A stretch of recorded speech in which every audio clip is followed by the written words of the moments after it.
Assalamu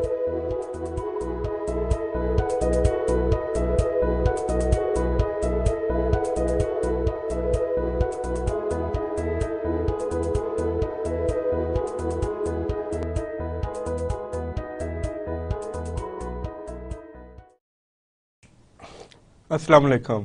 I'm Gibran Sheikh, and in today's topic we're going to discuss free cash flows valuation technique with respect to capital budgeting. First of all, we're going to discuss is in context of capital budgeting decisions, why is free cash flow so important? या किस वजह से important होते हैं? उसकी वजह यह है कि if you go back to previous lecture, जितने भी हमने lecture किए हैं या हमने discussions की है topics पे, उसमें एक चीज सबसे ज्यादा कॉमन थी और वो चीज क्या थी? That was your cash flows. और देखिए कैश फ्लोज के अलावा एक चीज ये होती है कि ठीक है कैश फ्लोज तो है, एनपीवी, आईआरआर, हर एक उसमें जो मेजर टेक्निक्स है उसमें हम यूज कर रहे हैं, लेकिन प्रैक्टिकली स्पीकिंग कि वैल्यूएशन आपने करनी है कि ठीक है हमारी कैश फ्लोज आपने नेट प्रेजेंट वैल्यू कैलकुलेट कर ली, आईआरआर कैलकुलेट कर ली, दैट्स फाइन, बहुत अच्छी चीज है। आपने प्रोजेक्ट को गो हेड भी दे दिया, अप्रूव कर दिया कि जी हम कंटिन्यू करेंगे, लेकिन नीचे बाद में क्या प्रॉब्लम आती है? लेटर प्रॉब्लम ये आ जाती है क्या इसने कितनी वैल्यू एडिशन की है या इसका क्या इम्पैक्ट आया है, वो देखने के लिए वैल्यू ऑफ फर्म। देखिए हमारा ऑब्जेक्टिव शुरू से एक ही रहा है और कोर्स के एंड तक भी यही रहेगा, and that objective of our was maximisation of share holders wealth. या शेयर होल्डर की वेल्थ को मैक्सिमाइज करने के लिए सबसे पहली चीज क्या है हमें करनी पड़ती है? दैट इज कि हम लोगों ने क्या करना है, कंपनी की वैल्यू मैक्सिमाइज करेंगे। अगर देखें कंपनी की वैल्यू मैक्सिमम है, अब कंपनी की वैल्यू अगर मैक्सिमम होगी तो उसका क्या मतलब होगा कि शेयर होल्डर्स की वैल्यू या वेल्थ भी मैक्सिमम होगी, इन द सेंस के वो 10 रुपए का अगर आपने शेयर लिया, कंपनी की शेयर प्राइस 20 पे चली जाती है तो क्या होगा? Not only they are gonna get dividends, बल्कि उसके साथ कैपिटल गेन्स भी उन्हें मिलते जाएंगे। Before we go on to that, let us I will give you a brief brief इसका इंट्रोडक्शन भी होगा और उसमें कुछ ऐसी चीजें होंगी जो जनरल डिस्कशन में आ सकती हैं, या you should know these would be externalities, after tax effect and so on. Now if you go through this slide, जैसा कि स्लाइड में भी दिया हुआ है, and that is the important part, I have already underlined it. The relevant cash flows are considered as part of capital budgeting process are incremental. देखिए incremental से क्या मुराद होगी? दैट इज कि यार जो एडिशनल आपके पास आ रहे हैं या इंक्रीज कर रहे हैं आपकी वैल्यू को या एडिशन कर रहे हैं, यानी कि द चेंजेस, यानी कि एक प्रोजेक्ट लिया, फर्ज करें लेट सपोज कि आपके पास प्रीवियस कैश फ्लोज जो थे, I put it over here कि प्रीवियस कैश फ्लोज मैं कह देता हूं प्रीवियस कैश फ्लोज जो थे हम लोगों के पास, लेट सपोज कर लेता हूँ फर्म के 100 है और न्यू प्रोजेक्ट है, न्यू प्रोजेक्ट के नाम से मैं एक और प्रोजेक्ट या एक प्रोजेक्ट ऐड करता हूँ और उसकी वजह से क्या हो जाते हैं कैश फ्लोज में फर्दर 10 की एडिशन हो जाती है। तो ये क्या होगा? 100 तो ऑलरेडी थे, ये इंक्रीज कितने से हो रहा है? 10 थे, तो आपके पास टोटल कितने होंगे? 110 हो गए हैं। और लेट सपोज कि इसमें मैं कहता हूँ कि टोटल शेयर्स जो थे आपके ऑफ कंपनी दे वर 100, तो इस टाइम पे वैल्यू कितनी थी? वैल्यू ऑफ फर्म वाज 1 पर शेयर, और अब वो कितनी हो गई है? क्योंकि ये that becomes 1.1 simply by if I divided by 100, यानी शेयर्स तो जो एग्जिस्टिंग शेयर्स है वो उतने ही रहेंगे, लेकिन आपकी वैल्यू ज्यादा हो गई है। लेकिन इन दिस केस या इसमें डिटर्मिनिंग, अगर आप डिटर्मिन करना चाहते हो उसमें 2-3 चीजें आपको ध्यान में रखनी है। सबसे पहली चीज क्या है? Sunk cost. संक कॉस्ट क्या होगी? वो कॉस्ट जो कि आप अवॉइड नहीं कर सकते या आपको हर सूरत में पे करनी होगी। इसकी एक जो लॉजिक है कि इसे हम क्यों नहीं लेते, उसकी वजह क्या है? एक्सेप्ट और रिजेक्ट डिसीजन से उनका कोई ताल्लुक नहीं। इसमें एक एग्जांपल जो संक कॉस्ट की आपको दी गई है, दैट इज कंसल्टेंसी फी या कंसल्टेंट फी है। एक आपने कंसल्टेंट हायर किया है, मैं कह देता हूं कि इसे फर्दर इलेबोरेट कर देता हूं इस जगह पे कि लेट्स से मिस्टर एक्स जो है ये आपने कंसल्टेंट हायर किया है और टास्क इसका जो था दैट वाज कि इसने करना था मार्केट सर्वे, ये देखने के लिए कि आपने प्रोडक्ट जो लॉन्च करनी है, एक नया प्रोडक्ट लॉन्च करना चाह रहे हैं, product let's say J, product जे आपने लॉन्च करना है। उसके लिए उसने क्या कहा, उसे आपने टास्क दिया कि मार्केट सर्वे करना है और क्या करना है,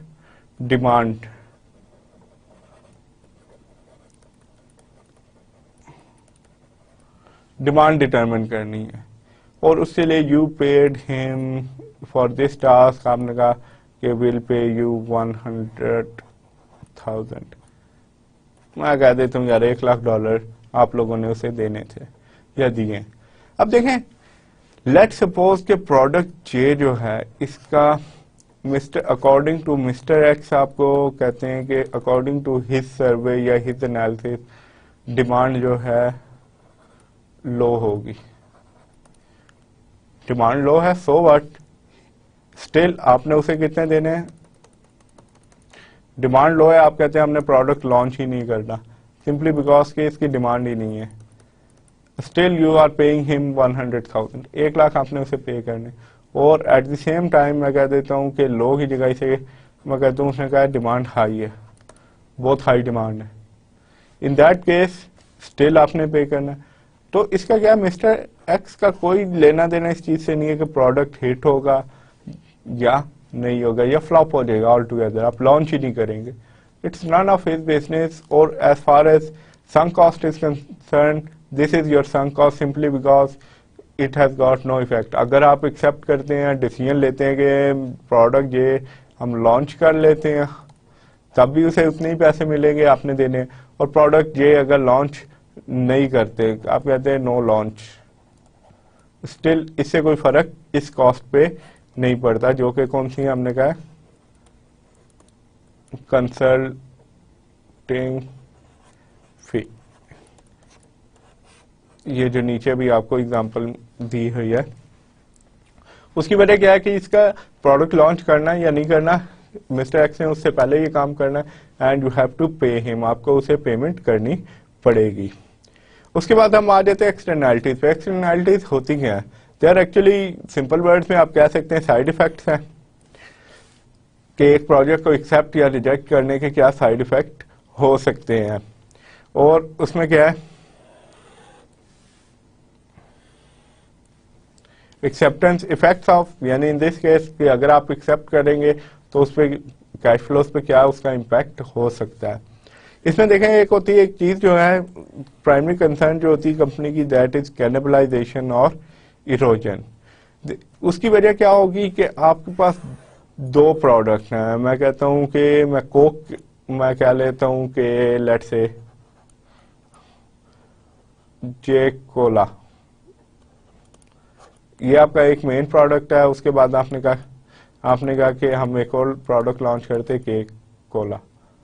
इसमें देखें जे कोला की आप कहते हैं इसका जो मार्केट शेयर है पूरी सॉफ्ट ड्रिंक्स मार्केट में 15% है मार्केट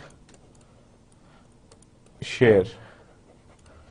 और केक कोला का क्या है कि ऑलरेडी सेग्रीगेटेड है या पूरी तरह उसमें डाइवर्स हो चुकी है, सेग्रीगेट हो चुकी है प्रोडक्ट। आप कहते हैं जी केक कोला हम लॉन्च कर देते, अब उसका क्या है कि they might be similar products, या सेम होंगे या सिमिलर, सेम तो नहीं हो सकती क्योंकि अगर सेम होते तो आप इसे लॉन्च ही नहीं करते। लेट्स से कि ये जो है इसका मैं कह देता हूं कि ये इसका कोई डिफरेंट वर्जन है, लेट्स से कि ये मैं कह देता हूँ डाइट वर्जन है जे कोला का, आपने के कोला कह दिया।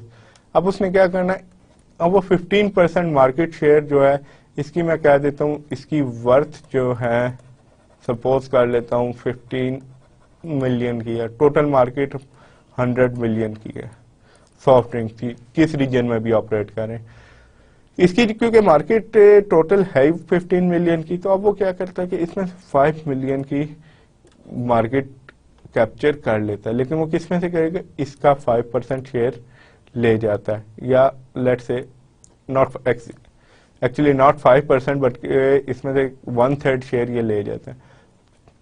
तो इसमें क्या होगा, दैट मीन्स कि यू आर कैनिबलाइजिंग, आपका ये जो प्रोडक्ट है, जो मेन प्रोडक्ट था, उसका मार्केट शेयर आप काट के कितना रह गए 10%, यानी कि इसकी वर्थ 15 मिलियन नहीं रही, अब इसकी वर्थ कितनी होगी 10 मिलियन हो गई है इसमें। और इसकी क्या है, ऑल्दो आप लोगों ने लॉन्च किया, लेकिन at the end of the day कोई आपको एसेट फायदा नहीं हुआ, सिंपली बिकॉज आपने, ये वही बात होगी कि आप एक जेब से पैसे निकालते हैं, यानी एक जेब में आपने 10,000 रखे हैं, उसमें से उस जेब में से 5,000 निकाल के दूसरी जेब में डाल देते हैं।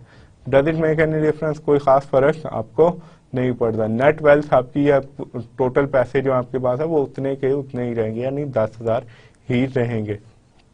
इन सिंपल टर्म्स इसे इरोजन भी कहते हैं। अब देखें, when considering externalities,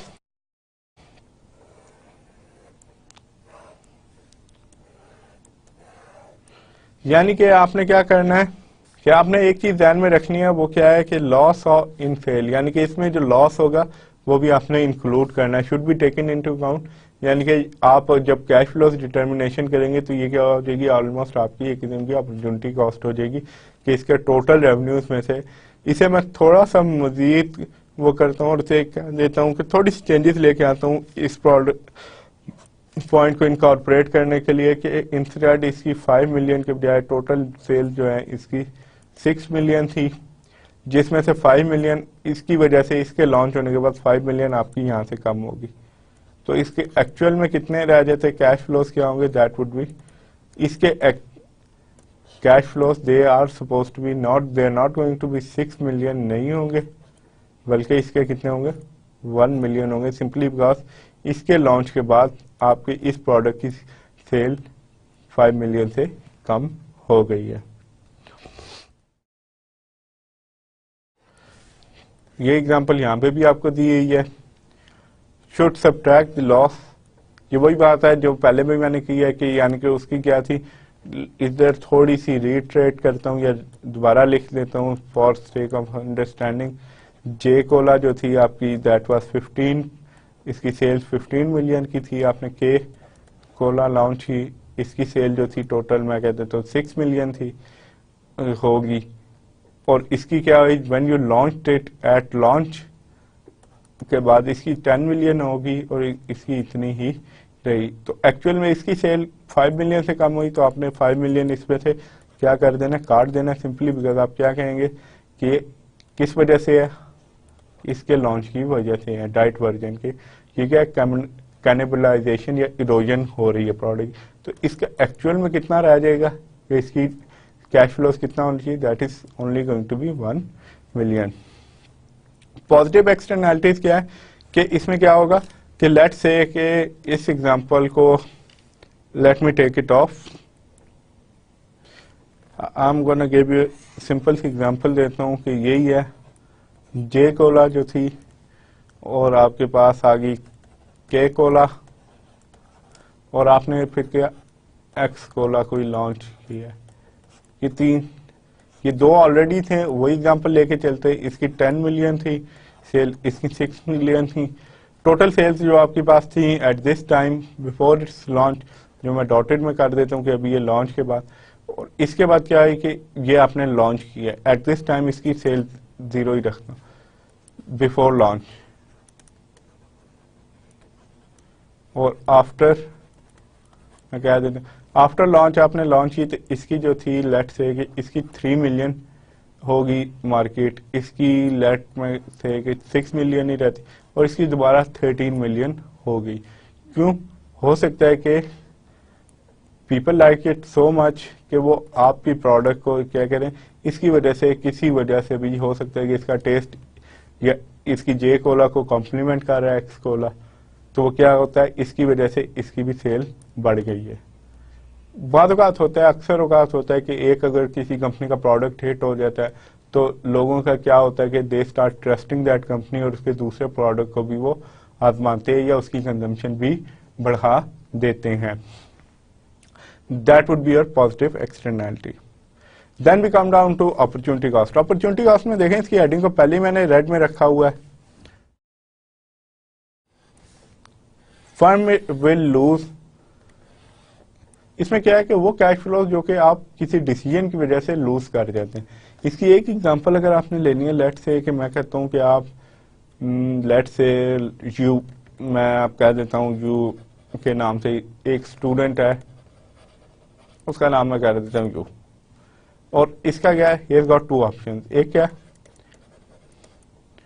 full time study, full time study करता है, दैट लेट्स से कि मैं कह देता हूँ MBA कर रहा है, 2 years का है, और इट्स गोना कॉस्ट हिम, इसकी कॉस्ट जो है 200,000 है, 2 लाख रुपए कॉस्ट है। और ये यू जो है इसे मैं कह देता हूँ एक क्या जॉब ऑफर है, जॉब ऑफर है कि 10,000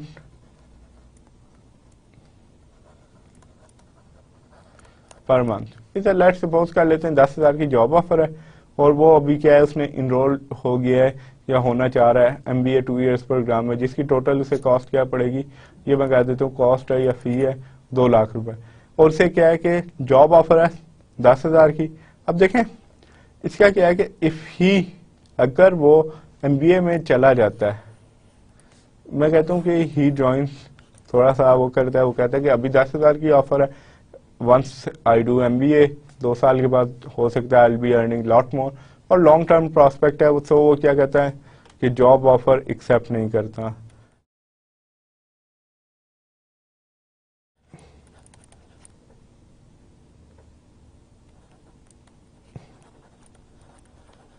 जॉब को एक्सेप्ट नहीं करता, तो 2 साल में जॉब की कॉस्ट कितनी होगी, दैट वुड बी 24 into 10,000, यानी कि 2,40,000 उसकी क्या बन जाएगी। बिसाइड्स दिस 200,000 उसकी कॉस्ट, और दूसरी क्या, जॉब से कितना कमा सकता है 2,40,000, वो क्या हो जाएगी, लूज हो जाएगी। तो टोटल MBA की अगर आप कॉस्ट कैलकुलेट करते हैं purely in terms of finance या फाइनेंशियल जॉब अपॉर्चुनिटी कॉस्ट को इंक्लूड करते हैं, तो फी कितनी होगी MBA की, दैट वुड बी 200 के। ऑलवेज कीप इन माइंड के अगर के लिखा हो तो दैट स्टैंड्स फॉर 1000, तो और इसकी लॉस ऑफ इनकम कितना था 2 साल का, दैट वाज 240 के। तो उसकी टोटल MBA की कॉस्ट कितनी पड़ेगी, it's not going to be सिर्फ फीस नहीं बल्कि ये अपॉर्चुनिटी कॉस्ट भी होगी। तो उसकी कितने का उसे MBA पड़ा, 4,40,000 का उसे MBA पड़ेगा। इसमें देखा opportunity cost should be included. इसमें देखें ये क्या है, फॉरगॉन, इसमें ये क्या था, that job offer was foregone, यानी कि MBA की वजह से उसने ये क्योंकि छोड़ दी थी, यू ने, मिस्टर यू जो था, लेट से मिस्टर 20 के आगे लगा देते, कि उसने क्या किया था, ये जॉब ऑफर छोड़ी 10,000 पर मंथ की, जिसकी वजह से क्या हुआ, दैट कॉस्टेड हिम एक्स्ट्रा, यानी फी तो उसने देनी थी 240 के भी से एक्स्ट्रा कॉस्ट ये है 2,40,000, और टोटल MBA की कॉस्ट अब कितनी पड़ी उसे, it's not going to be 200,000 but 440,000।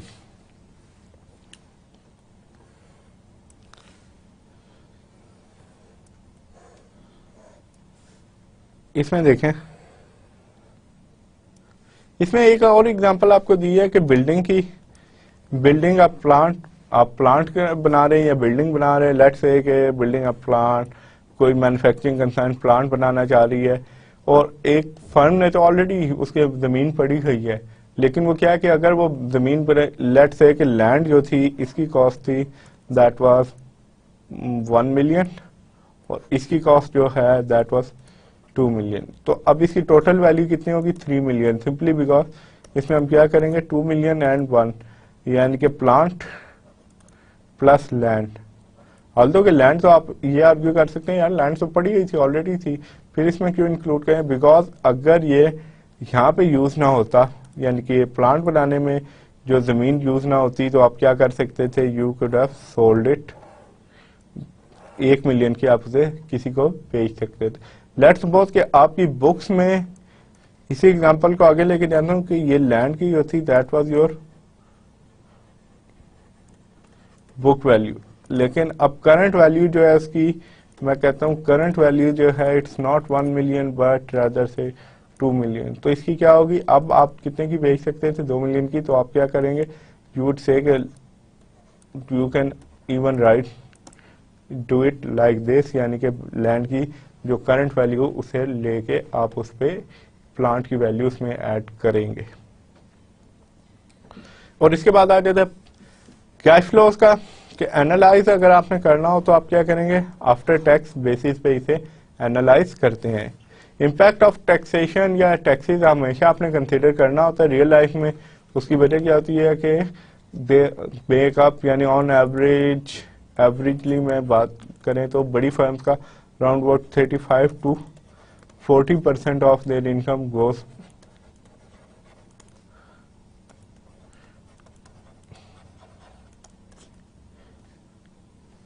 यानी कि 30 से 35 से 40% तकरीबन आपकी बड़ी फर्म्स की इनकम जो है वो किस सूरत में चली जाती है, टैक्सेशन की सूरत में या टैक्सेस की सूरत में चली जाती है। और उसकी वजह क्या है कि what is the reason, reason simple सा है, यहाँ पे आपको दिया हुआ है जो अंडरलाइन किया है, ये मैंने कहा रीजन क्या है कि आपको ये नहीं होता कि आपने लेट सपोज के 100K के आपके पास कैश फ्लोज है और जिसपे 35% टैक्स है। तो ये नहीं कि आपकी ने जी 1 लाख कमाया तो 1 लाख आपका ही हो गया, एक्चुअल में कैश फ्लोज कितने होंगे,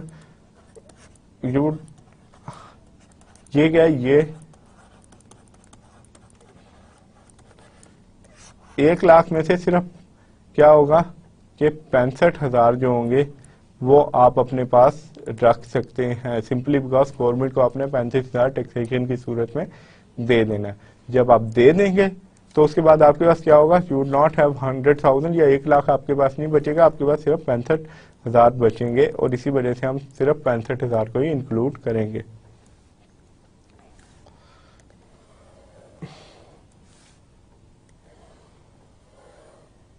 देखें रिफ्लेक्टेड इन फाइनेंसिंग कॉस्ट की अगर आप बात करेंगे तो वो क्या होगी, ऑलरेडी किस सूरत में होगी, रिक्वायर्ड रेट ऑफ रिटर्न या फिर इंटरेस्ट रेट की सूरत में ऑलरेडी आपके पास इंक्लूड होती है। तो इस वजह से you do not include it. अगर दोबारा उसमें आप इंक्लूड करेंगे कैश फ्लोज में तो वो क्या हो जाएगा, प्रॉब्लम क्या आ जाएगा कि वो डुप्लीकेशन हो जाएगी। इस वजह से आप उसे क्या करेंगे, इंक्रीमेंटल कैश फ्लोज के उसमें you would not consider them. वही आर्गुमेंट है, this point I have already discuss.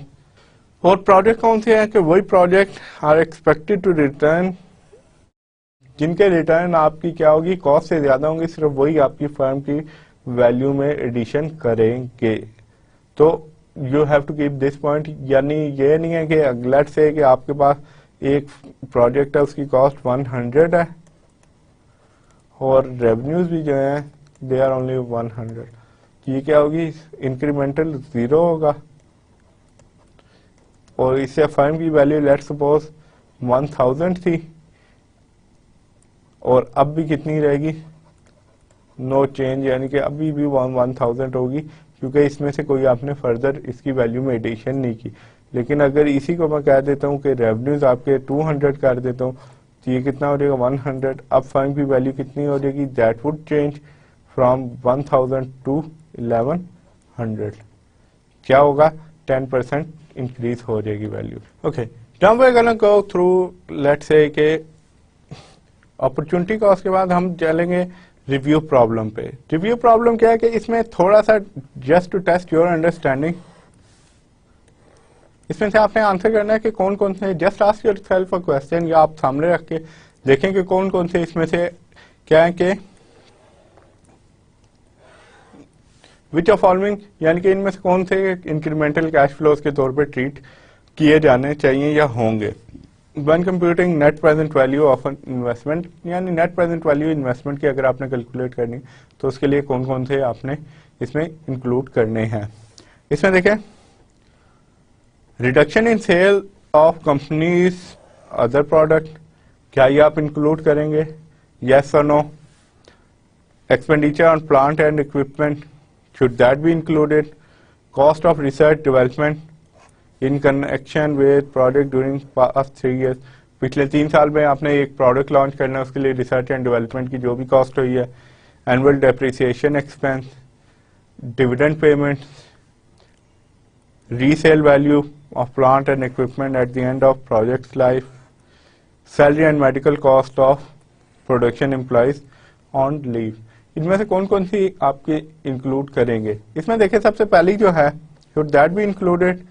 Yes, उसका रीजन हमने प्रीवियसली देखा था। Expenditure on plant and equipment, क्या ये होना चाहिए? ऑब्वियसली उसकी रीजन क्या है?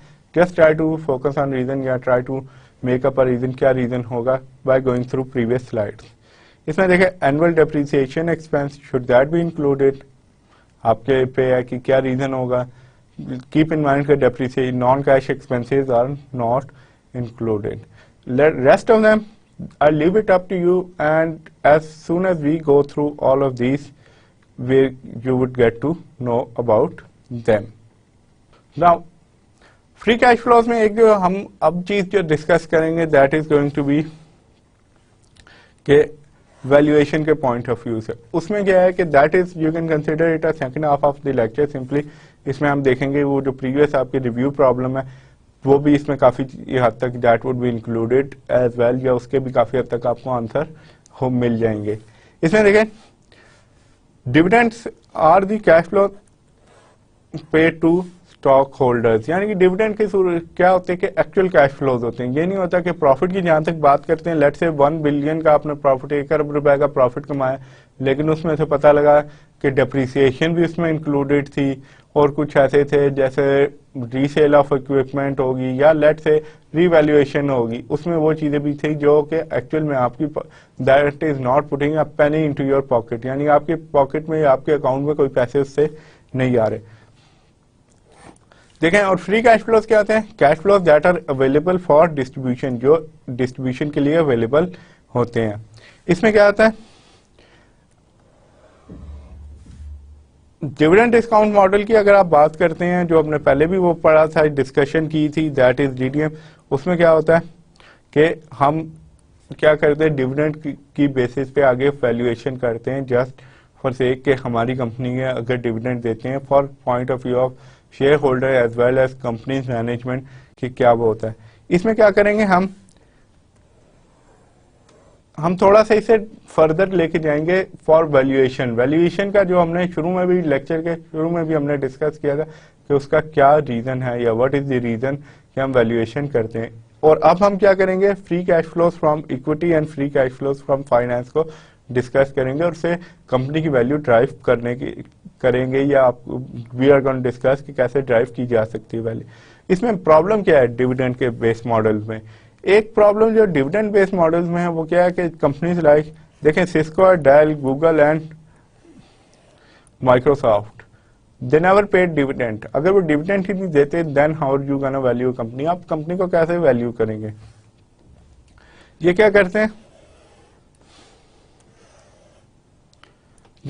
शेयर्स को बाई बैक कर लेते हैं, यानी कि शेयर्स जो होते हैं रीपरचेजिंग कर लेते हैं। Instead of paying dividend repurchase करते हैं, जिससे इनके शेयर्स की डिमांड क्या हो जाती है मजीद, यानी कि सप्लाई कम हो जाती है, डिमांड बढ़ जाती है, तो उससे क्या होगा, इनके prices they go up. Simple demand और सप्लाई के फंक्शन को अगर आप मद्देनजर रखें, ध्यान में रखें, you'd get to know about it.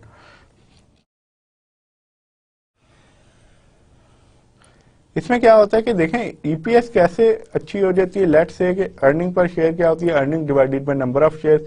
Earning आपकी जो है प्रॉफिट जो है आपका, या लेट्स से मैं कह देता हूं अर्निंग्स, दैट इज आपने कहा 100 मिलियन है, और नंबर ऑफ शेयर्स जो थे देवर 50 मिलियन। ईपीएस कितनी हो जाएगी? अब ईपीएस कितनी हो जाती है? That is going to be 2 per share. लेकिन इसी में से आप 100 मिलियन में से क्या करते हैं, लेट्स से कि आपने 50 में से मैं कह देता हूं 10 मिलियन के शेयर्स क्या किए, बायबैक। बायबैक क्या होता है कि आप कंपनी क्या करती है, अपने शेयर को रीपरचेज करती है, और रीपरचेज से मुराद होती है कि वो कैंसिल कर देती है। अपने 10 मिलियन के शेयर रीपरचेज किए तो आप टोटल, या 10 मिलियन शेयर रीपरचेज किए, टोटल शेयर आपके पास कितने रहेंगे, 40 मिलियन। अब ईपीएस पे क्या इम्पैक्ट होगा, दैट वुड बी 2.5। वाई, अगर आप कहते हैं वाई, तो 100 मिलियन आपकी अर्निंग है, डिवाइड हो जाएगी अब कितने शेयर से, 40 मिलियन से इंस्टेड ऑफ 50 मिलियन। अब ये ईपीएस क्या हो गई है, आपकी ज्यादा अट्रैक्टिव हो गई है। लेट्स से कि इसकी बेसिस पे पहले अगर कोई आपके शेयर की प्राइस जो थी दैट वाज $100, तो और ईपीएस आपको 2 मिल रही थी, अब आपके शेयर अगर लेट्स से कि that would go up by, देखिए ईपीएस पे कितना फर्क पड़ा है, that has gone up by 25%। लाजमी नहीं है कि 125 के शेयर, लेट्स से कि अभी मार्केट आपके शेयर को या people are willing to buy it, अब करंट प्राइस जो है या they are willing to buy it for $110, तो क्या हुआ, आपकी शेयर प्राइस में एकदम से $10 का इजाफा हो गया। And that's how it works, या इस that is the main point given in this slide. इसके अलावा दे आर अदर कंपनीज, इसमें थोड़ी सी और कंपनीज दी गई हैं जो कि आपके क्या है कि they do not give dividends, या वो डिविडेंड्स नहीं देते। कीप इन माइंड कि ये जैसे है AMZN, that would B Amazon, online retailer type के, जैसे eBay की तरह की एक कंपनी है जो कि ऑलमोस्ट बुक्स बैग हर चीज इस पे डील करती है। Amazon.com के नाम से यू कैन ऑलवेज सेल, या अदर वे अराउंड क्या कि आप क्या कर सकते हैं कि always take these are symbols,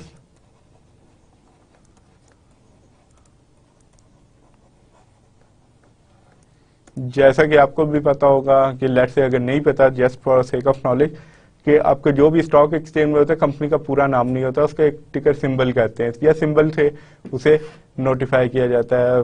और इसमें क्या है कि फॉर एग्जांपल अमेजॉन का जो है AMZN है, तो इसका क्या मतलब होगा, अमेजॉन। तो जैसे ये eBay है, इसका नाम ही eBay है, इस वजह से दैट्स वाई। अदरवाइज ये बड़ी कंपनियों के या नाम बड़े होते तो उसे शॉर्ट कर एब्रिविएशन यूज की जाती है, जैसे दिस वुड बी और Google, NASDAQ, and you can always Cisco computers and so on. Yeah, always you can go on internet, just search for their, just put in their symbols. आप symbol put in करेंगे, you'd get to know about the name, आपको detail में नाम वगैरह आ जाएगा। इसमें देखें in this case जो प्रीवियसली भी हमने डिस्कस किया कि ये सारी कंपनियां क्या है कि जो डिविडेंड ही नहीं देती, हो सकता है कि जिस कंपनी में आप काम कर रहे हैं या जिसके लिए आप वैल्यूएशन करना चाहते हैं वो भी डिविडेंड ना दे। हमेशा से एक पॉलिसी होती कंपनी की कि वो रीपरचेज कर लेंगे रादर देन पेइंग डिविडेंड। तो इसमें देखें, इसमें एनालिस्ट क्या करेंगे,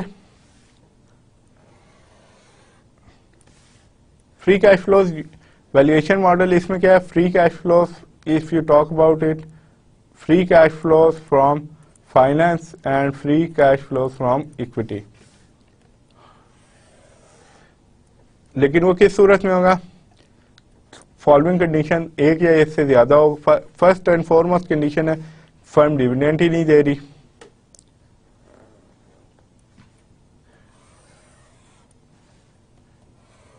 यानी हो सकता है कि फर्म बहुत ज्यादा डिविडेंड दे रही है, बहुत कम डिविडेंड दे रही है। एक चीज ध्यान में रखें, फॉर एग्जांपल कंपनी ने इज मेकिंग लॉस, कंपनी को let's say I put it, मैं इसे ऊपर ही ले जाता हूं ताकि इजीली सॉर्ट आउट हो। मैं कहता हूं XYZ को जो है ये क्या है, it has made loss of 1 million, यानी कि लॉस इसने क्रिएट किया, एंड दे स्टिल सेड कि यार हम इसके शेयर्स जो हैं दैट इज, मैं कह देता हूं कि 5 लाख आउटस्टैंडिंग शेयर्स हैं, और ये क्या कहते हैं कि we are gonna pay, they decide to pay dividend of 25p,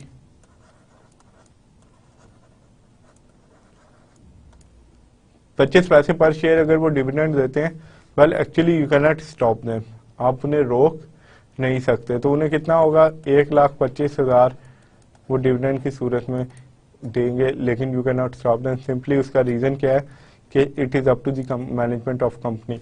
और एट द सेम टाइम मैं कहता हूँ यहाँ पे कर देता हूँ कि ABC एंड को, इनका जो प्रॉफिट हुआ दैट इज 100 मिलियन, और ये भी कितना है 25p या 20p पर शेयर।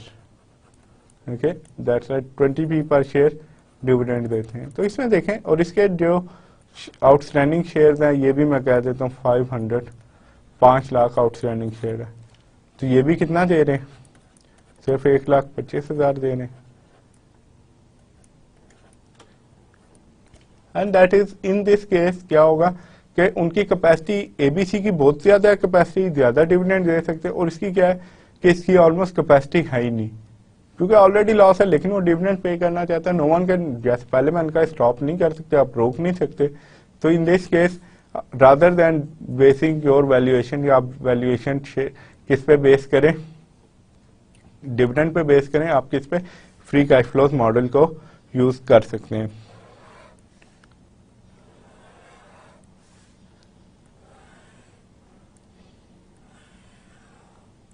देखें, अलाइन कर देता है प्रॉफिटेबिलिटी, यानी कि आपका प्रॉफिट हो सकता है बहुत ज्यादा हो, लेकिन इसमें कई चीजें ऐसी, जैसे मैंने पहले कहा, जैसे आपका रीवैल्यूएशन की वजह से प्रॉफिट एकदम बढ़ गया, या किसी नॉन कैश उससे, या डेप्रिसिएशन पॉलिसी चेंज की है उसकी वजह से बढ़ गया, सो ऑन सो फॉर। क्या प्रॉफिट बढ़ भी सकता है, कम भी हो सकता है, लेकिन उससे क्या होगा कि ये क्या करेगा, अलाइन कर देगा। यानी कि कैश फ्लोज जब होंगे तो उसमें से आप नॉन कैश एक्सपेंसेस वगैरह डिडक्ट करेंगे, तो ऑटोमेटिकली ये क्या हो रहा है कि कैश फ्लोज और ये दोनों अलाइन हो जाएंगे।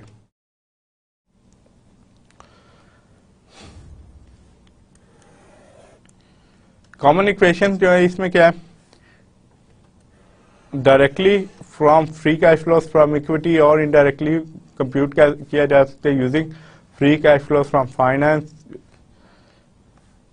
इसमें क्या होगा, बाय सब्ट्रैक्टिंग वैल्यूएशन वैल्यू, देखें इसका जो फार्मूला आएगा लेटर स्लाइड्स में भी आप पढ़ेंगे, लेकिन हम पहले उसे डिस्कशन जो करेंगे that is going to be free cash flows to equity या फ्रॉम इक्विटी।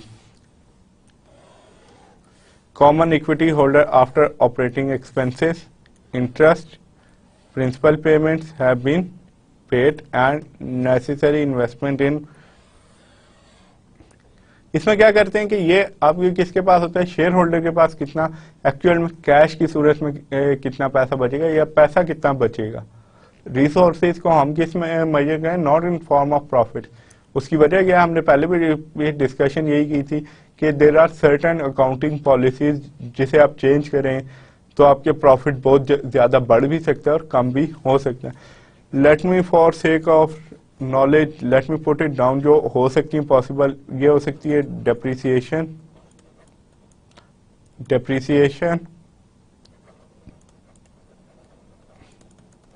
रीवैल्यूएशन की वजह से हो सकता है, डेप्रिसिएशन की वजह से हो सकता है, और अमोर्टाइजेशन की वजह से आपका क्या हो सकता है कि आपके प्रॉफिट जो है ये क्या हो सकता है, बढ़ सकता है, और कम भी हो सकता है। इसमें क्या करेंगे, इसका जहां तक फार्मूले की बात है तो हमने ये ऑलरेडी पढ़ा है। इसमें क्या है, free cash flows from operations minus capital expenditure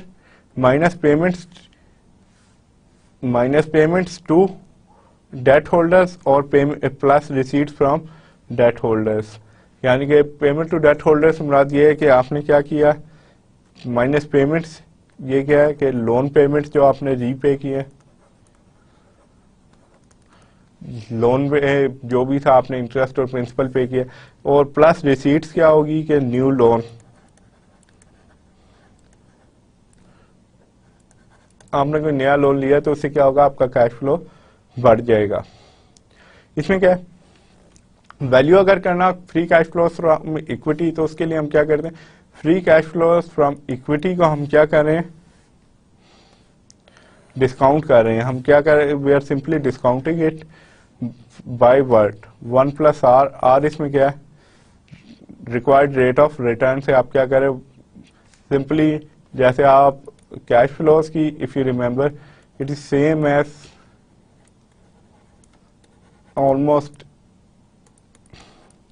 same नहीं कहूंगा मैं, रादर से सिमिलर एज एनपीवी। एनपीवी में आप क्या करते हैं, जो भी कैश फ्लोज होते हैं उसमें यहाँ पे ये फ्री कैश फ्लोज की जगह क्या होगा, कैश फ्लो होगा, उसे आप डिस्काउंट करते जाएंगे, जो भी आपके पास रिक्वायर्ड रेट ऑफ रिटर्न है उससे आप डिस्काउंट करेंगे विद रिस्पेक्ट टाइम। यानी कि अगर आपने 4 सालों का कैलकुलेट किया है, फोरकास्ट किया है, उसमें क्या होगा, free cash flows from equity divided by 1 plus R raise to power T, और टी क्या होगा, 0, 1, 2, 3 एंड सो ऑन।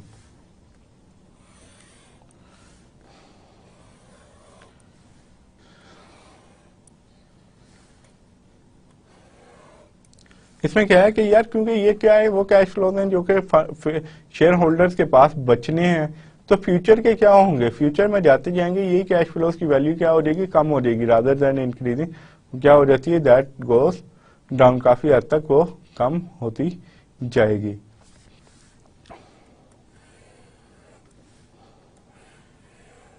इसमें क्या होगा कि लेट्स से कि इसमें आप फ्री कैश फ्लोज आपने 4 साल के कैलकुलेट किए हैं, 1 प्लस 2 प्लस 3 प्लस 4, 1 के जो आपने कैलकुलेट किए थे दैट वाज, लेट्स से कि आफ्टर डिस्काउंटिंग मैं करूंगा,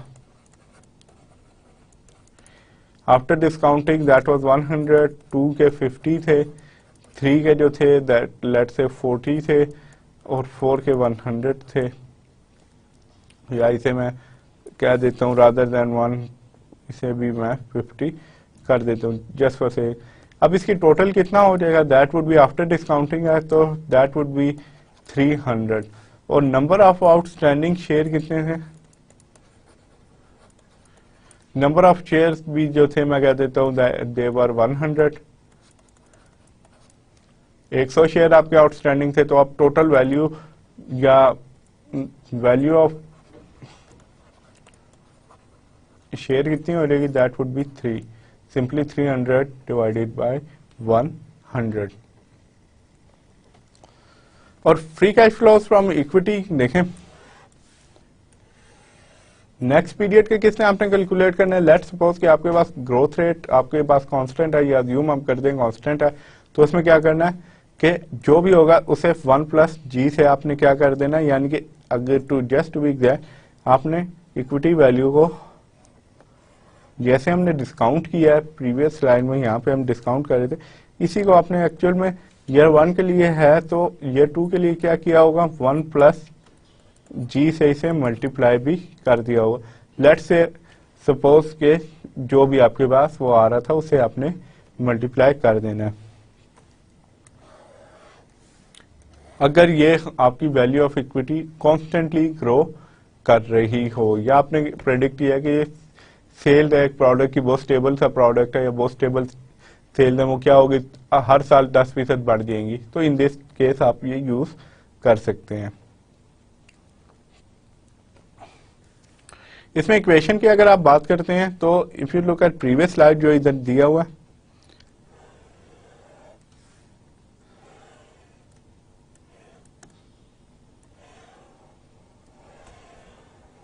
इसमें देखें, the growth rate of free cash flows from finance and growth rate of free cash flows are frequently not equal। यानी फाइनेंस से अगर free cash flows from finance की अगर आप बात करेंगे तो क्या होगा, उसका ग्रोथ रेट डिफरेंट होगा as compare to free cash flows to equity या फ्रॉम इक्विटी। इसमें देखें, इसकी बात है free cash flows from finance जो सेकंड हमने वैल्यूएशन के लिए वो किया था कि कैश फ्लो में, इसमें क्या होगा, that would be your net income, जो कि हम क्या करते हैं मोस्ट ऑफ टाइम अगर आपको दी हो, नेट इनकम में हमने क्या किया है, डेप्रीसिएशन पहले लेस की थी, अब उसे ऐड बैक करना है, एंड इसमें क्या करना है, इंटरेस्ट में 1 प्लस टैक्स रेट, क्योंकि इंटरेस्ट क्या है कि टैक्स डिडक्टेबल एक्सपेंस है। देखें ईबीआईटी क्या है,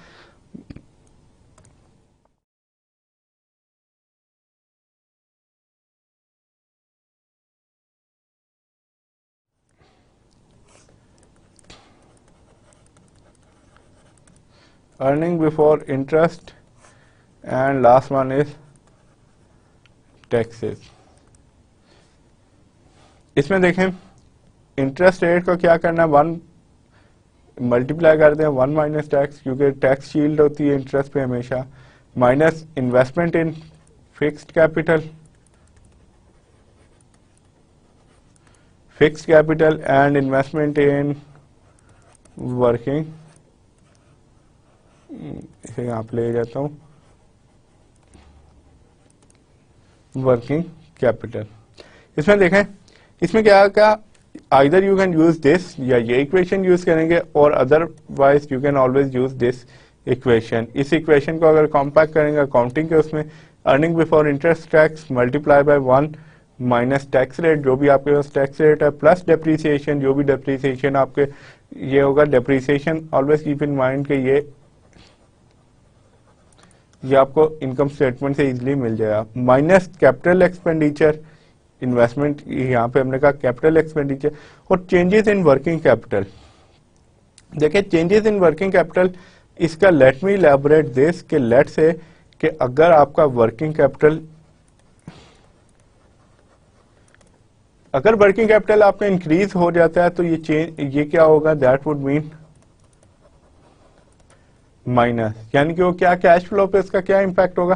लेट्स से कि आपका वर्किंग कैपिटल एट स्टार्ट था, WC working capital eight start was 100, अब वो कितना चेंज हो गया, दैट चेंज टू 110 या 110। इसका क्या मतलब है, इसमें नेट चेंज कितनी आई है, नेट चेंज जो है दैट इज 10। और यह माइनस क्यों करेंगे, पहले आपका 100 था वर्किंग कैपिटल, यानी कि आपका 100 रुपए उसमें स्टक था। वर्किंग कैपिटल में होता क्या है कि आपका ब्लॉक रहता है पैसा, जब तक वो प्रोडक्ट खत्म नहीं होगा, सेल नहीं होगा, तब तक वो पैसा रिलीज नहीं होगा, जैसे स्टॉक में टाई अप होता है। और अब कितना आपका एक्स्ट्रा टाई अप हो गया, -10, यानी कि आपके पास मजीद 10 रुपए से कैश फ्लो कम हो गया, क्योंकि आपका फर्दर 10 रुपए वर्किंग कैपिटल में स्टक हो गया। And same principle applies here as well. Changes in other asset, अगर आपके एसेट्स कम हो गए हैं तो उससे क्या होगा कि एसेट अगर कम होंगे तो इसका क्या मतलब है कि आपका पैसा उधर से रिलीज हो गया है। और दूसरी चीज क्या है कि अगर आपके, जैसे मैंने कहा, एसेट अगर इंक्रीज हो जाए तो इसका क्या मतलब है, आपका फर्दर पैसा उधर स्टक हो गया, डिक्रीज हो जाते हैं, चेंज हो जाते हैं, तो अगर कमी होगी तो आपका पैसा उधर से क्या हो गया, रिलीज हो गया।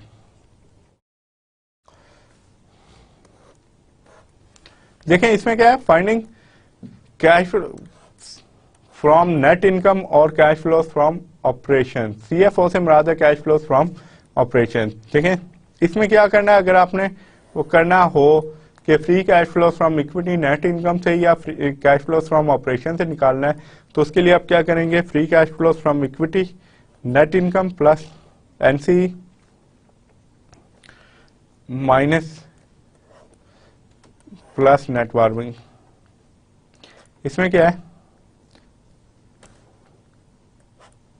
ये क्या होगा, net cash flow from equity I investment in fix capital minus investment in working capital plus net borrowing. और अदर वे अराउंड क्या होगा, इससे क्या होगा, कैश फ्लो फ्रॉम ऑपरेशंस, इन दो को प्लस करेंगे तो ये क्या बन जाता है, actually cash flow from operations, और माइनस इसमें से क्या कर दिया हमने, इन्वेस्टमेंट इन फिक्स्ड कॉस्ट या fixed capital plus net borrowing, यानी कि जो भी आपने बोरोइंग की है।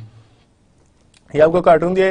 As far as forecasting concern, forecasting क्या हो तो that you would be in similar position, simply because कि यू कैन ऑलवेज से कि जिंदगी में और भी काम है, लेकिन what can we do as accountant या एज स्टूडेंट ऑफ फाइनेंस और practitioner, we have to do these things.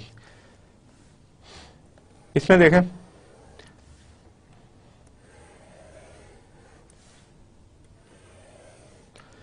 ये जो पॉइंट है पहला दिया हुआ है आपको पॉइंट, कंप्यूटिंग, जब आप कंप्यूट करते हैं free cash flow from finance and free cash flow from equity, based upon, ये हमेशा किस पे होते हैं, हिस्टोरिकल डाटा पे बेस्ड होते हैं। और ये क्या होता है, अगर अकाउंटिंग डाटा आपका, हिस्टोरिकल अकाउंटिंग डाटा आपको मिल जाता है इजीली, तो उससे क्या होता है, डेली स्ट्रेट फॉरवर्ड आप इजीली कैलकुलेट कर सकते हैं। लेकिन उसमें क्या है, इस डाटा को आप डायरेक्टली सिंगल स्टेज मॉडल में, जो हमने प्रीवियसली डिविडेंड डिस्काउंट मॉडल भी पढ़ा था या डिस्कस किया था, उसमें आप directly you can put those values in. लेकिन इन मोस्ट ऑफ टाइम यार इसमें तो कोई कमाल नहीं होगा आपका कि फ्री कैश फ्लो आप अगर कैलकुलेट करने हिस्टोरिकल डाटा दियो, दैट्स रियली इजी, बहुत आसानी से आप ये कैलकुलेशन कर सकते। लेकिन असल स्किल एनालिस्ट की किधर आती है? वो हमेशा किधर होगी? दैट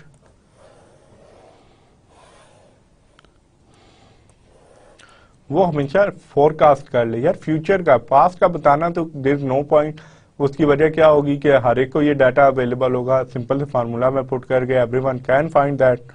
लेकिन असल प्रॉब्लम क्या होती है या असल स्किल क्या होगी एनालिस्ट की कि आप फ्यूचर के कैश फ्लो को या उन्हें डिटरमिन करें।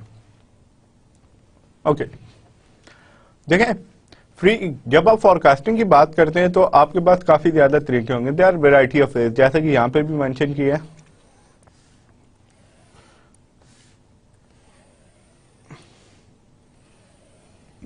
काफी ज्यादा। वन अप्रोच क्या है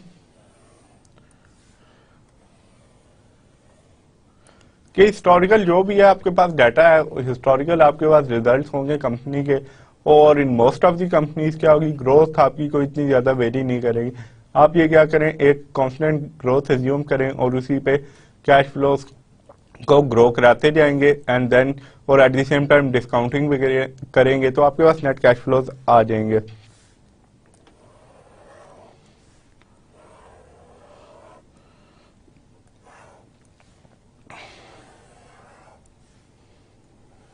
इसमें लेकिन ये कब होता है? दिस इज मोर एप्लीकेबल या प्रैक्टिकली एप्लीकेबल टू फर्म्स जिनकी क्या होगी, ग्रोथ कांस्टेंट होगी। वो फर्म जो मेच्योरिटी स्टेज पे पहुंच चुकी हैं। फॉर एग्जांपल अगर आप करेंगे शेल की बात करें पाकिस्तान में, और GDCL वगैरह की बात करें, तो उसमें क्या होगा कि you don't need to worry about them simply because उनकी क्या होगी, वो मेच्योर स्टेज पे पहुंच गई हैं कंपनियां। At the same time Dell, Apple, Microsoft वगैरह की बात करेंगे तो उनकी क्या होगी, ग्रोथ क्या होगी, it's not going to be huge, बहुत ज्यादा नहीं होगी, लेकिन क्या होगी, कॉन्स्टेंट जरूर हो जाएगी आफ्टर सर्टेन टाइम, या वो उनकी ऑलमोस्ट क्या है कि उसमें कोई खास चेंजेस नहीं है। फोरकास्टिंग की जहां तक बात करेंगे तो उसमें क्या होगा कि इसमें देखें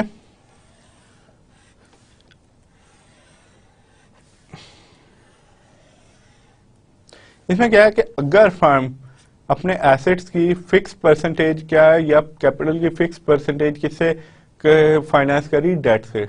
फॉर एग्जांपल आपकी क्या है कि debt to equity ratio, debt ratio क्या है कि लेट से कि 60-40 है, यानी 60% इक्विटी 40% डेट है, या अदर वे अराउंड है।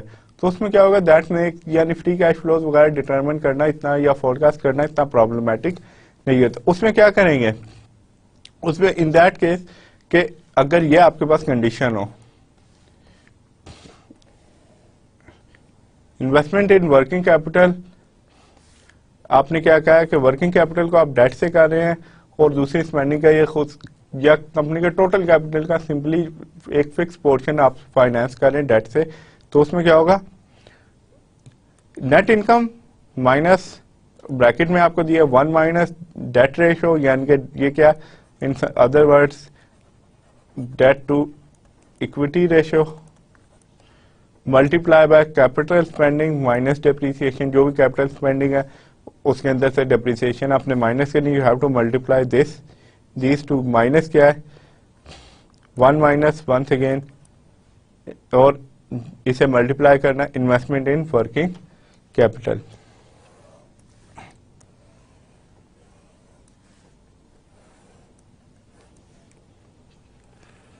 इसमें देखें in most of the cases ये यार आपको most companies would follow this.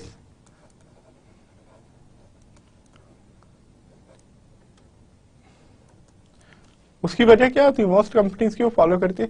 क्या एक हमारे जो लॉजिक होती है, जो लेटर ऑन इंशाल्लाह वर्किंग कैपिटल का जब हम टॉपिक डिस्कस करेंगे उसके अंदर हम डिस्कशन में we are going to discuss it further in topic of working capital, जिसके अंदर हम देखेंगे कि for purpose of capital budgeting working capital को आप कैसे फाइनेंस करते, तो उसमें we are going to clear that, या इंशाल्लाह in that topic that would be clear.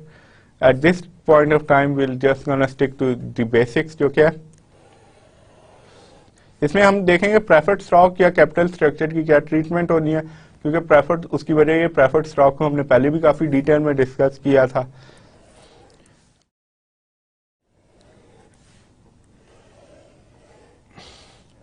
अगर आपके प्रेफर्ड स्टॉक के जो डिविडेंड है वो ऑलरेडी अगर आपने सब्ट्रैक्ट किए हैं before coming to net income या कैश फ्लोज फ्रॉम इक्विटी पे आने से पहले ही आपने से you have taken it out, that's fine, आपने क्या करना है, don't need to worry about it, simply वो उसकी एडजस्टमेंट होगी।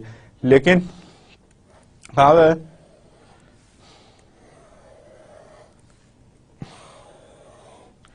अगर आपने प्रेफर्ड स्टॉक इशू किए हैं तो इशू से क्या होगा, आपने प्रेफर्ड स्टॉक इशू किया है तो दैट मीन्स कि आपका कैश फ्लो क्या हो जाएगा, कैश फ्लोस इंक्रीज हो जाएंगे। और अगर रिडीम किए, रिडीम से क्या मुराद होगी, यानी कि आपने पे ऑफ किए, जो आपके पास ऑलरेडी थे प्रेफर्ड स्टॉक पड़े थे उसे आपने क्या किया, पे कर दिया या यू पेड इट ऑफ। तो उसमें क्या होगा कि आपने इसे क्या करना है, you have to add it back, यानी कि ऐड, या अगर इशू किए तो आपने क्या करना है कि इसे जो कैश फ्लोज है उसमें फर्दर एडिशन हो जाएगी। रिडीम किए या पे ऑफ कर दिए, उन्हें कैंसिल किए तो आपने उसे you have to take it out.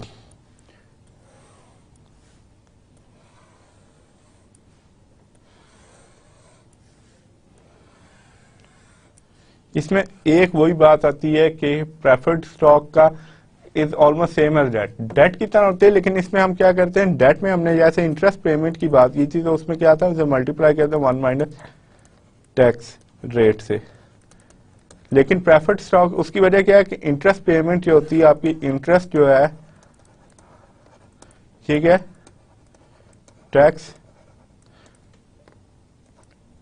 ये टैक्स डिडक्टेबल एक्सपेंस है, जबकि प्रेफर्ड स्टॉक की अगर पे जो आपने डिविडेंड दिया है, जो कि एक्चुअल में इंटरेस्ट की तरह ही होता है, लेकिन वी कॉल डिविडेंड सिंपली ताकि आप डिफरेंशिएट कर सकें डिविडेंड को, यानी इस पेमेंट को फ्रॉम दी टैक्स या इंटरेस्ट से। उसकी वजह क्या है कि ये एक टैक्स डिडक्टेबल, इसमें क्या, इसमें यू कैन नॉट अप्लाई, ये जो 1 माइनस टी या टैक्स रेट है आप इसे क्या कर सके, इट डज नॉट अप्लाई, कि टैक्स डिडक्टेबल एक्सपेंस नहीं है, you have to keep that in mind. देखिए नॉन ऑपरेटिंग एसेट्स जो है, जो उसमें क्या होगा in that case,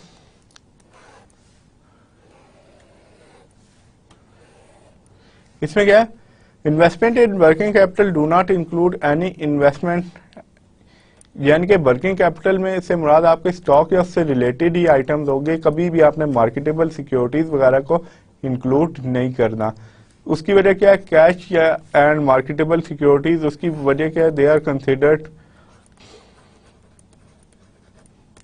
cash equivalent. For example आपने, if you talk about Pakistan, Pakistan में आपने मैं कहता हूँ प्राइस बॉन्ड परचेज कर लिए, ये क्या होंगे, आप जिस टाइम दिल करे आप इसे लेके जाएंगे, सेल इट, जो 1000 का प्राइस बॉन्ड है वो आपने 1000 का नॉर्मल डेज में बिक जाएगा, और अगर कुरानदाजी से 2-4 दिन पहले या हफ्ता पहले तो you might get something like 5 और 10 एक्स्ट्रा। इसी तरह नेशनल सेविंग सर्टिफिकेट्स हैं, आप रिडीम कराना चाहिए, you can always do that.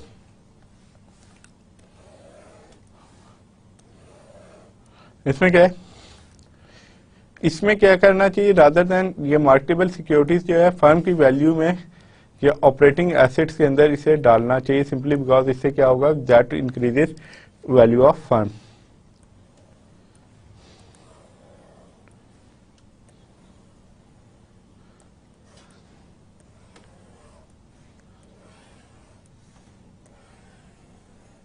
इसमें क्या, कई कंपनीज इस पॉइंट में क्या क्या है, बेसिकली स्ट्रेस किस चीज पे किया गया कि कई कंपनीज ऐसी होंगी जिनका बहुत ज्यादा पोर्शन होगा या हैवी इन्वेस्टमेंट होगी, किस में होगी, नॉन परफॉर्मिंग सब्सिडरीज में हो जाएगी या इस तरह की मार्केटेबल सिक्योरिटीज वगैरह में होगी, तो वो क्या होगा, this should be reflected in the current market value. यानी कि इसमें क्या है कि stock bond not operating subsidiaries but financial यानी कि आपने किसी सब्सिडी या दूसरी कंपनी में काफी ज्यादा इन्वेस्टमेंट की हुई है। वो किस लिए है? रादर दैन के ऑपरेशन के लिए नहीं कि आपको उसकी जरूरत है या आपके ऑपरेशन। फॉर एग्जांपल आपने, मैं कहता हूं कि जे एंड को जो है इसने के एंड को के जो है लेट से 50 या 60% शेयर्स परचेज किए हुए हैं और इसकी जो टोटल इनकम है लेट से मैं कहता हूँ 100 इनकम है और आपके पास क्या होता है, दैट मीन्स कि आप 60 जो होती है ये अपने पास ले जाते हैं। ये इसलिए नहीं कि ऑपरेशन के लिए की, simply as part of investment की बड़ी अच्छी इन्वेस्टमेंट है। आपका मेन ऑब्जेक्टिव क्या है कि हो सकता है कि थोड़े से बाद आप क्या करें कि once you get your money, आप, मैं कहता हूँ इसमें जो इनिशियल इन्वेस्टमेंट थी आपकी दैट वाज 600 और हर साल आपको ऑलमोस्ट 60 वापस आ रहे हैं। 10 साल बाद आप क्या करते हैं, पैसे रिकवर हुए तो इसे दोबारा 600 की या 800 की बेच देंगे। बेसिकली आपने सारी उम्र के लिए लॉन्ग टर्म में नहीं रखना, शॉर्ट टर्म के लिए या for certain period of time for purpose of investment, यानी कि क्या फाइनेंशियल इन्वेस्टमेंट के तौर पे आपने उसे ट्रीट किया rather than keeping it as operation, यानी इसके ऑपरेशन वगैरह में आप कोई अमल दखल नहीं करते या वो नहीं कर रहे। तो ये क्या होगा, एज पर अकाउंटिंग कन्वेंशन आपने इसे इंक्लूड करना है वैल्यू ऑफ फर्म में। Many corporations have overfunded or underfunded pension plans. So pension fund asset should be added to value of firm. यानी कि अगर आपके पास रिक्वायरमेंट जो है पेंशन की रिक्वायरमेंट एज एनालिस्ट, आप कहते हैं कि आपके पास 100 मिलियन पेंशन का फंड होना चाहिए क्योंकि आपके एम्प्लॉयज इतने ज्यादा हैं, लेकिन आपने कितना फंड रखा हुआ 200 मिलियन का, तो ये एक्स्ट्रा जो 100 है ये क्या होना चाहिए, ये आपने फर्म की वैल्यू में ऐड बैक करना है और at the same time vice versa इसे ले जाते हैं कि आपकी रिक्वायरमेंट 200 मिलियन की है पेंशन फंड की, जबकि आपने कितना रखा हुआ 100 मिलियन का। तो आपने क्या करना है, ये जो डेफिसिट है 100 मिलियन का, ये आपने क्या करना है, हमने फर्म की वैल्यू से निकाल के उसमें एड अप कर देना है। ये आपके पास एक वो दी हुई है, एक एग्जांपल है, इसमें देखें कौन सा फार्मूला यूज हो रहा है, दैट इज एक्चुअली के हडसन बे का आपने क्या करना है, फ्री कैश फ्लोज और अकाउंटिंग में कैश फ्लोज में थोड़ा सा इसमें आपको डिफरेंस दिया गया है या बताने की कोशिश की गई है। In this case if you forget about it, तो इसमें देखें कि अर्निंग बिफोर इंटरेस्ट टैक्सेशन यहाँ पे दी गई है। इसमें देखें ये क्या अकाउंटिंग के पॉइंट ऑफ व्यू से कैश फ्लो स्टेटमेंट आपको दी गई है। इसमें क्या है, cash flow from operation net income से स्टार्ट किया है 40 है, ये जो आपके पास है net income. Non cash expenses इसमें ऐड कर दिए गए हैं जो कि वन कितने हैं, डेप्रिसिएशन है। चेंजेस इन वर्किंग कैपिटल 116 है, वो कि आपने क्या किया, माइनस कर दी है। कैश प्रोवाइडेड ये 719 है and then you get cash provided the other. इसमें देखें एंड पे आपके पास कैश फ्लोज कितने आते हैं, 64 आ रहे हैं, that is accounting cash flows या cash flows statement based upon accounting principle. लेकिन जब आप free cash flows from finance की कैलकुलेशन कर रहे हैं तो इसमें क्या है, आपने इसे मल्टीप्लाई किया टैक्स रेट से, टैक्स रेट आपके पास कितना 44% है, आपने इसे मल्टीप्लाई किया, इसमें ऐड क्या किया, चेंजेस इन क्या वर्किंग कैपिटल की चेंजेस जो भी थी माइनस इसमें से कर दिया 719 का। इसमें हम क्या करते हैं, अकाउंटिंग उसमें we take it out investment में जो भी हुआ था, लेकिन इसमें हमने क्या कहा कि हम क्या करते हैं, जो भी इन्वेस्टमेंट है शॉर्ट टर्म या वो है उसे हम कैश के तौर पे ही ट्रीट करते हैं, इसलिए हमने इसे क्या किया and then we took out 116 changes in working capital. बाकी इन चीजों को हमने क्या किया, वी हैव इग्नोर्ड इट। देखें इन सारों को क्या हमने काफी हद तक इसे इग्नोर किया, दैट्स वाई हमारी फिगर कितनी आ रही है, दैट इज नॉट -64 बट 561। ये वही फार्मूला है जो आपको प्रीवियस उसमें भी दिया गया। EBIT से रिलेटेड जो था,